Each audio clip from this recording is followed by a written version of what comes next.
What's the most ridiculous thing you've spent profits on? Tesla Model X Plaid.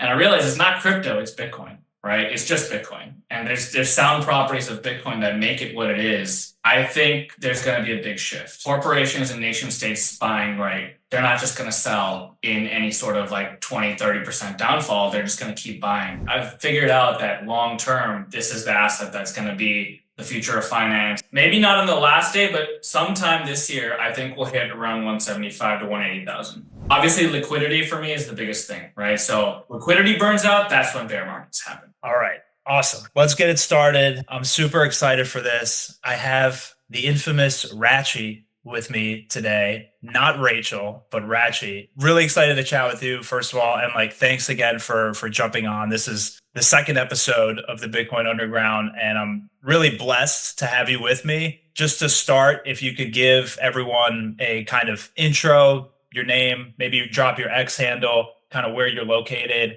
and then we'll jump into some of the fun questions. Yeah, I'm excited to be here. Thanks for having me. I'm pretty new to YouTube here. Been on X for a while. My handle is obviously Bitcoin Rachy. Everyone thought I was a girl for a very long time, but here I am in the flesh, not a woman. But yeah, just going along the journey. Been kind of in and out of the crypto space for all the way since 2017. So yeah, I live in the Midwest. Yeah, I was gonna say, you know how like there's a lot of YouTubers that have they wear the masks, they do the face reveal. You could have just kept playing along for a while. Got in a wig with some long hair. Yeah. Awesome. Well, yeah, again, thanks for joining me. And I kind of hate this question because everyone asks it and it's so stupid and kind of boring, but I think it sets the stage. So, tell me a little bit about how you first heard of Bitcoin. Like, what was the first time you ever encountered cryptocurrency? I don't even want to call it cryptocurrency. I'll just call it Bitcoin. And when did you first buy it after learning about it? Yeah, so it was back in like 2016. I'd gone over to one of my new friend's house. We just met through our wives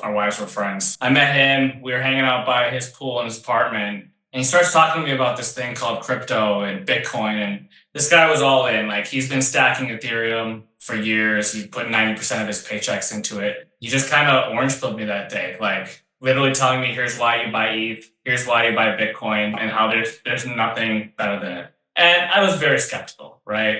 And thinking, what is this crypto nonsense? I mean, that's kind of how most people start, right? And it just kind of snowballed from there. Like, obviously the 2017 bull run happened, and I had bought like a little bit after it told me, just, a couple $100, thousand, but nothing crazy. And it went up. I was like, oh, wow, this is cool. And then, of course, bear market happened, got bored, like most people probably did back then, because I hadn't really looked into, well, what is this Bitcoin thing? Like, why is it going up? It's just thought it was a pump and dump type of thing, like some stocks, you know what I mean? And so from there, like, kind of lost interest for a few years. 2020 is when I really just started getting back into it, learning about it, but I kind of went the wrong avenue, right? So originally I started in Ethereum, altcoins, and then NFTs, right? So this is kind of where my journey you can see the foreshadowing, how it's going to lead to Bitcoin in the end, because all these things are not as good, obviously. So stuck it out, kept buying a bunch of Ethereum, converted those to NFTs, was in a bunch of NFT communities. And at the end of the day, finally, like when the bear market happened and I started to lose it all, I'm just like, okay, what gives here? I mean, I thought crypto was the place to be. And I realized it's not crypto, it's Bitcoin. Right? It's just Bitcoin. And there's sound properties of Bitcoin that make it what it is that none of the other cryptos or NFTs can ever be. So yeah, I mean, that's kind of my journey. And then, since then, that's kind of where I'm just like, I need to start heavily getting into this asset. Yeah, and I think you nailed it. I mean, it's so interesting. That's the first time I've heard that, when you said you were talking to your friend at the pool, that he actually pitched Ethereum first and not Bitcoin. Yeah, and he's actually a big founder in like a big crypto company now too. So yeah, I mean, not big, but it's getting there. You still talk to him or no? I literally just talked to him last week because he was pitching me what his new company is doing. Okay. They're launching in like a month. We can get into that some other time, but it's interesting. Like, he stuck it out, and it worked out for him. So yeah, no, that's awesome. I love hearing stuff like that. And it's rare to see people make it through that many cycles and ups and downs. Like, one of the things you mentioned was, I bought some and it went up. And I was like, cool. And that's kind of how everyone feels. Like, when it's going up, you feel good. You're like, cool, this is a cool thing to own. I want to be in this. But it really gets tested when the bear market does inevitably hit, and you're sitting through 2 years of constant drawdowns, and that's when it's really, your thesis gets tested. You're like, why am I really owning this? Why am I holding this? So yeah, that's a really interesting perspective. I've never heard that before. I luckily never had anybody pitch me Ethereum first, although I have nothing against it. And we'll get into some of the NFT stuff as well. But in terms of just, macro and investing wise, because everyone has their own views on kind of the Bitcoin cycle, right? People either go by the halving or they go by, whatever metric they like in terms of a year and a half, 2 years of a bull market, and then obviously 2 years, 3 years of a bear market. How do you approach the cycle? Are there any sort of macro signals that you like or metrics that you care about or look at? So up until like this previous cycle, I think it was pretty clear. I mean, it's easy to say in hindsight, but it's pretty clear like there was something going on with the halvings that was causing the 4-year cycle. I think with the ETFs that launched early 2024 and then all this stablecoin legislation happening now, I think there's going to be a big shift. I mean, I think corporations and nation states buying, right, they're not just going to sell in any sort of like 20, 30% downfall. They're just going to keep buying. So I think like there's always going to be sellers, right, at every price level. But I think at this point, we're going to see a steady climb instead of like this. It's going to just like, like a little bit, and it's just going to slowly go up. And I think it's going to be with the money supply. I mean, I think that's the biggest thing. My favorite like chart to look at is that M2 money supply, right? Literally, Bitcoin's like lagging it, but following it. So it all goes back to the true principles of Bitcoin's scarcity, right? If you have something that's denominated against an asset that's continuing to be inflated, continuing to grow in supply, that value of the asset is going to go up. So I think that's what we're going to keep seeing here with Bitcoin in the long term. Yeah, and you made a great point. I mean, a lot of people are scarred from the last cycle, right? Where we kind of topped out at 60K. Everyone was positive we were going to 100. People have PTSD over that sort of last cycle shift. And, you mentioned something that I think is really important, because I do think the game has changed in a sense. You brought up sovereigns, right? You brought up governments and ETFs. It seems like now there's a constant bid, kind of like for the S&P 500, right? For stocks, people are setting away their 401ks that has a constant basically bid on SPY, for example, or whatever the index fund is. And you kind of have this slow, steady melt up. I don't think we're there completely yet, right? Obviously, the volatility is still there, but the game has definitely changed. And I think one thing that's weird for, I don't want to call them normies, but basically people that are not in Bitcoin is like, I talk to normal people all the time, and I usually don't bring it up because I don't want to really get into it and spend hours explaining it to somebody. But the common theme for me is people don't understand it at a kind of basic level where they think, oh, it's at 100,000. I don't have 100,000. I can't buy a Bitcoin, right? And that's why you see retail generally go to, they go on Coinbase and they see Pepe coin is, 2 cents. And they're like, okay, let me buy that. I can afford it. They miss the whole, like, it's divisible by whatever amount of places. And it's such a, there's an education gap, I think, in terms of new people coming into the space. And that's something that's relatively easy to fix, but just hasn't been like that yet. I mean, what's your experience talking to, or do you just avoid it at all costs, talking to people outside of Bitcoin? I definitely do, because I want the whole world to adopt it, right? So I'm literally trying to orange pill everyone at work. I'm trying to orange pill my friends, my family. I mean, I think that's the biggest misconception, right? Is that you have to buy a full coin. They don't have the. But here's what I do. When I try to explain it to them as you have $1 and you have 100 cents in $1, right? It's the same thing as a Satoshi to a Bitcoin. You don't have to buy a full Bitcoin. You can just buy 10 cents or 5 cents worth, right? Like whatever you can afford. And eventually that's going to snowball in purchasing power. So yeah, I love that. That's a great analogy. All right, let's do something fun. We'll switch it up a little bit. This doesn't have to be Bitcoin related, and you don't have to share this. Like I can cut it if you want, but what's your most, I have a ton of these. I'll just preface it with that. What's your most embarrassing sort of trade or investment? Like, for example, for me, last cycle, I had such a terrible degenerate bag of like Memecoins and alts that all basically went negative 98% down. So yeah, what was your like one, I don't know, I guess big regret or embarrassing trade? I got into this big community called Suka. It was like this dragon meme coin, right? I was like in the Telegram community. I was in the Discords every day, and I was just buying it up. I think at one point I had like around 6 figures worth of Suka. And like, thankfully, like I had sold along the way, but then eventually it went down, right? I actually don't know where it's at. It might have come back now, but just getting into these meme coins and just like praying for this generational wealth, not gonna happen, right? It's just like another random coin that comes out. It doesn't have the fundamentals or the scarcity that I'm really looking for in an asset that I want to be in now. So it's just a different mentality, right?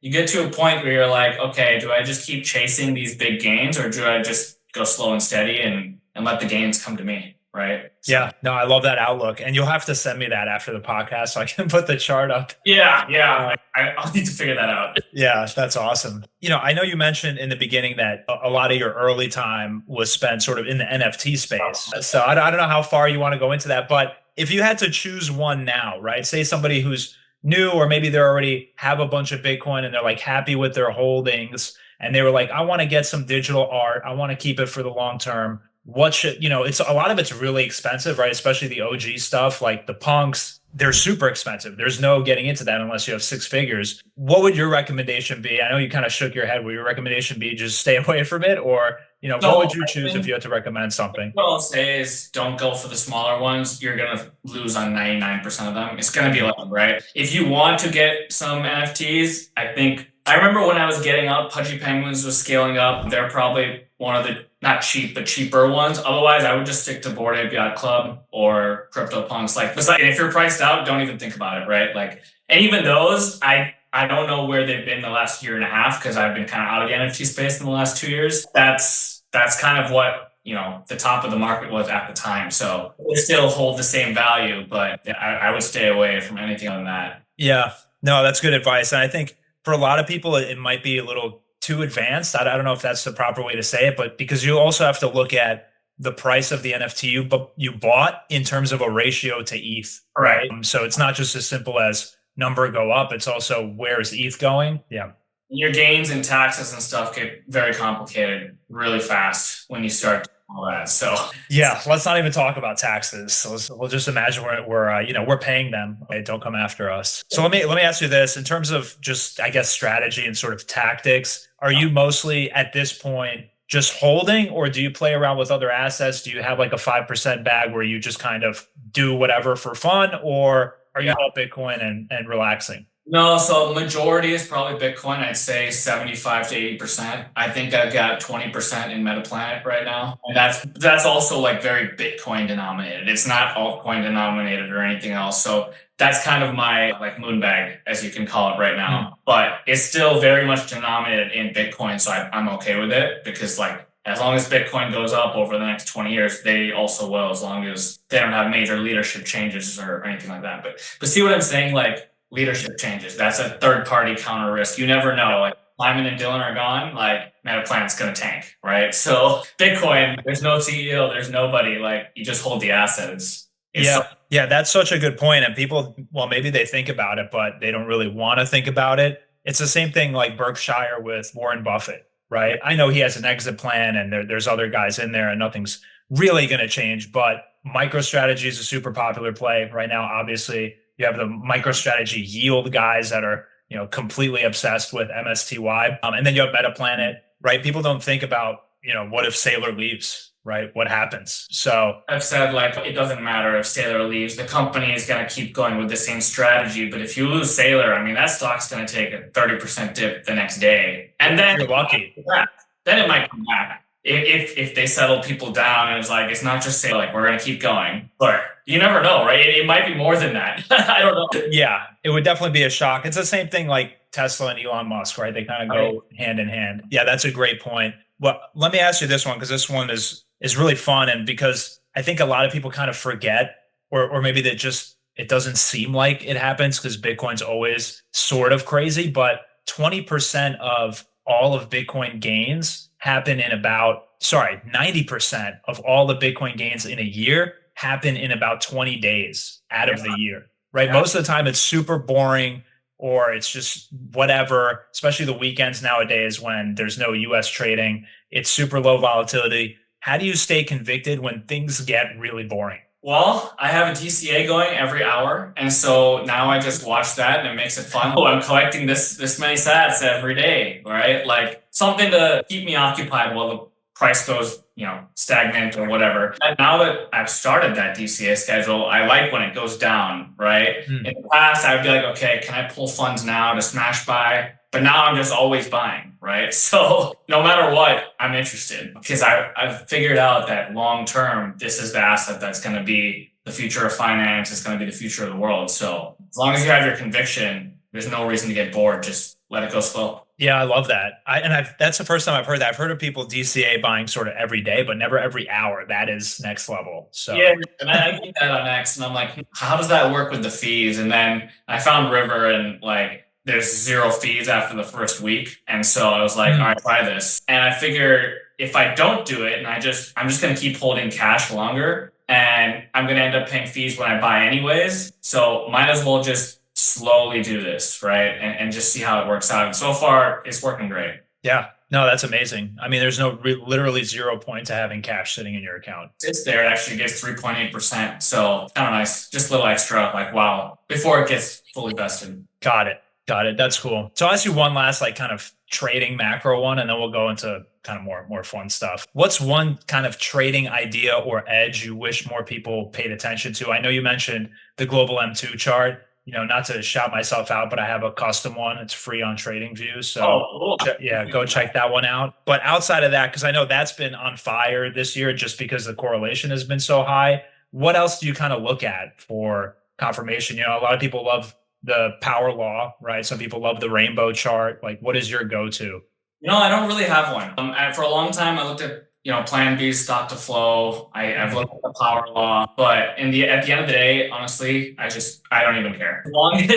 As long as the blocks keep running and Bitcoin is getting globally adopted by new nations and companies, I'm not really caring too much about what's happening. Obviously, liquidity for me is the biggest thing, right? So liquidity burns out, that's when bear markets happen. So literally, I think it's just M2 money supply and liquidity. I think that drives the entire market. The halving, of course, is going to have a lot to do with it. That's going to always have some sort of supply shock, but you need to have that M2 and liquidity for Bitcoin or any asset to run up. Yeah, you completely nailed it.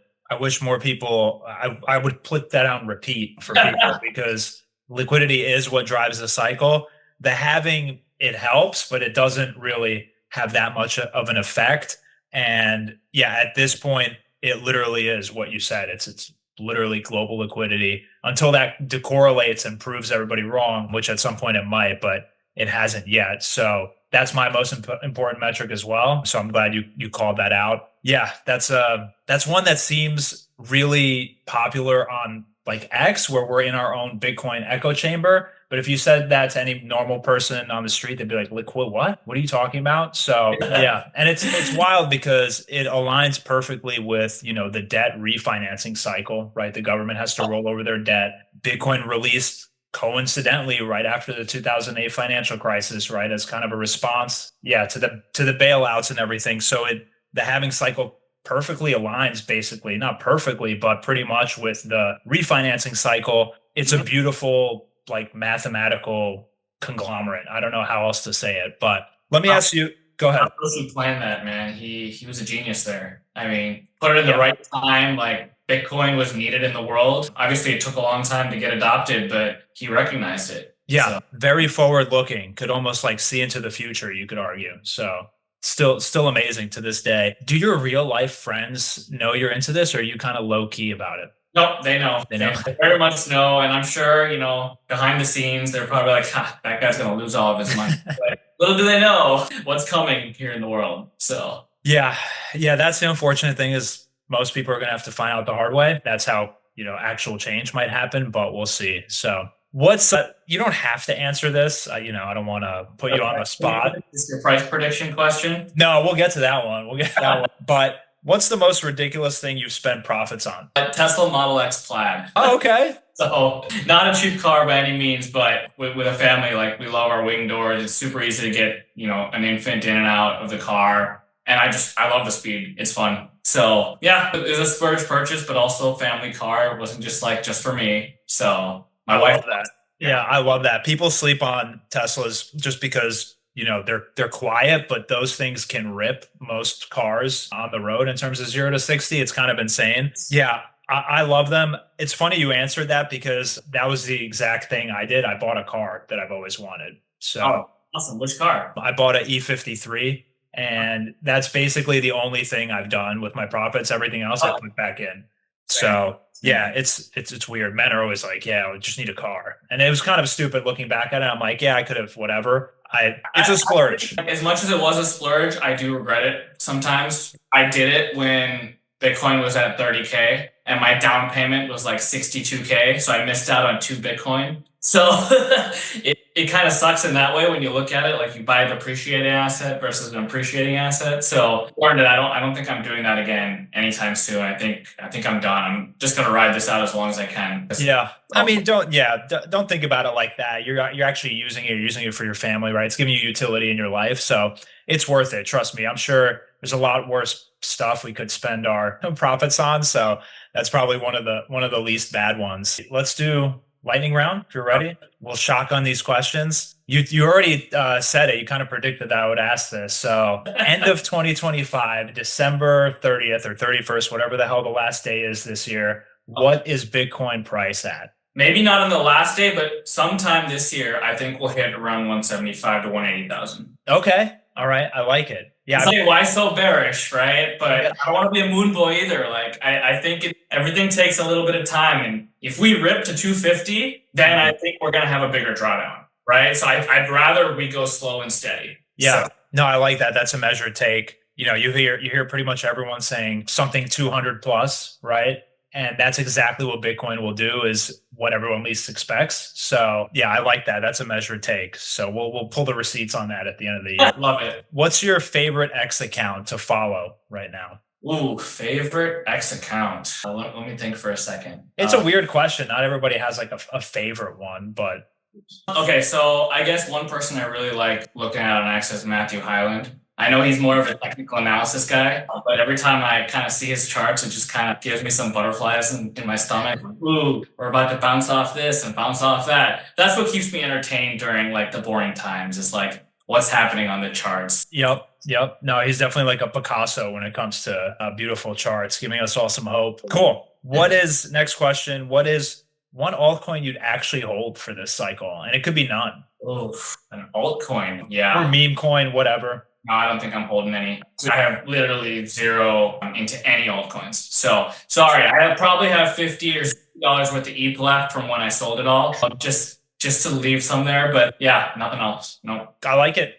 Full Bitcoin. Let's go. Full steam ahead. Yeah, Rachy, it's been a pleasure, mate. Seriously, thank you so much. Cutting it up with me, spending some time. I always, your takes are so refreshing, and I love the end of the year Bitcoin price prediction. Finally, someone who's not just towing we're going to 500,000 like everyone else. So if you put something like smaller, right, like a lower price target, and it goes over, isn't that better at the end? Yeah. Exceed your expectations, and then you're all good. 100%. So if you want to, shout out your stuff. I know you just launched a Bitcoin, a YouTube channel. So congrats on that. If you want to just say your X handle, I'll put it up on the screen, and maybe your YouTube or whatever else you want to shout out, and then we'll kind of close it out from there. Yeah, I think at Bitcoin Rachy for my X, and then Bitcoin Rachy on YouTube as well. I guess I'm just looking forward to what the rest of this year brings, and I'd love to kind of chat it up with you again. I got a lot of experience in real estate as well, and kind of transitioning from real estate over to Bitcoin. So maybe we'll hook it up again and kind of talk more. Awesome.